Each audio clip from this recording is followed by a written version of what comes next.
ask, what are the options that you're giving to government, and if they're willing to accept them? Well, I think I'd like to simply quote from what a colleague of mine, the Honorable Okojitwa Blakwa, said yesterday about the e-levy. When you look at all your headlines today and see the figures in terms of government's own expenditure,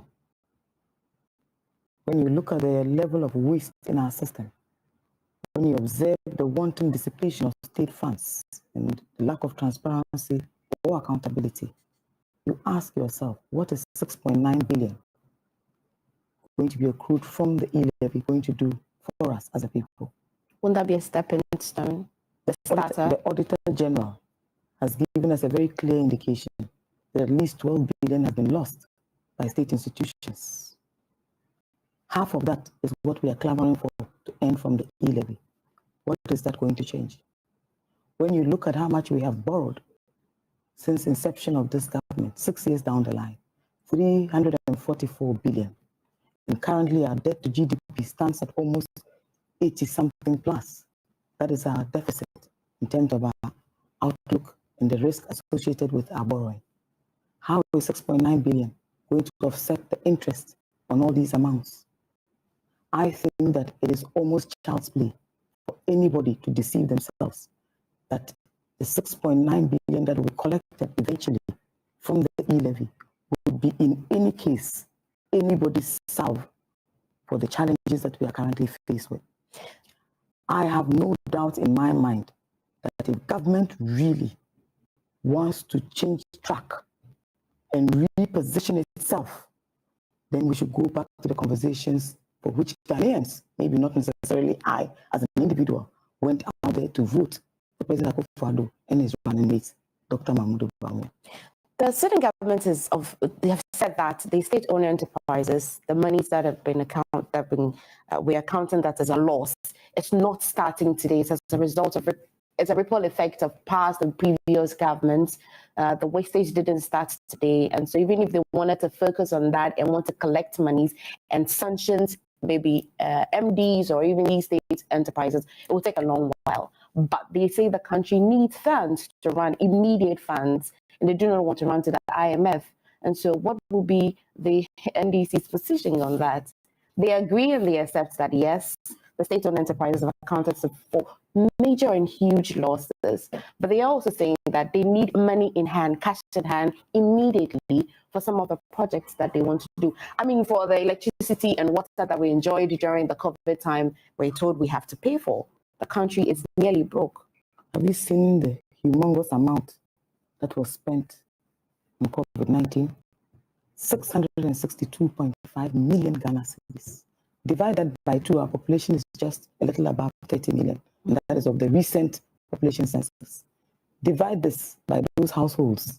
Find out how much each household can get from this amount of money. Do you honestly believe that whatever you received from the state would actually meet this figure? Do you believe that by any standard, any stretch of the imagination? Look, this is a government that promised to protect the public purse, right? Mm-hmm. This is a government that promised that the money was right here and that we'll be able to recover it.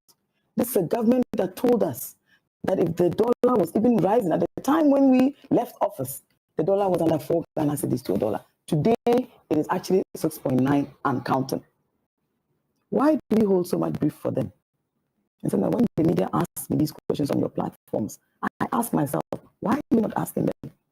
Well, we actually extended them. I listened to a service yesterday where a very eminent man of God recounted how persons were put in little tiny spaces at the peak of the COVID pandemic and were given 10 cedis to return to their places of abode because of the pandemic.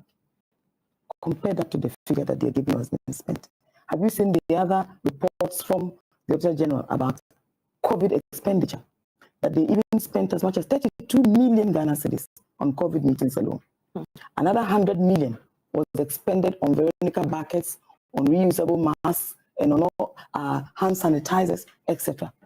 Think about those figures. You listen to the IMF representative, or was it the World Bank? The World Bank. The World Bank come out in defense of the monies they are giving this government $430 million. Can you imagine what that amount looks like?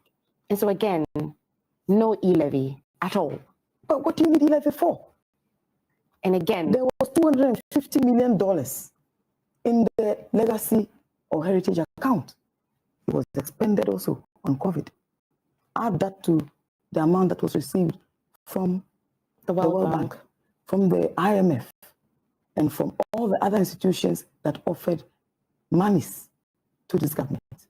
You know, I think it's time for all of us to start demanding as forcefully as we can for government to account us. You recall after the initial Eurobond market, that when we returned, the Honorable Ken Oforiatta actually hosted a Kinke and Wache party at the ministry to literally taunt and provoke the opposition.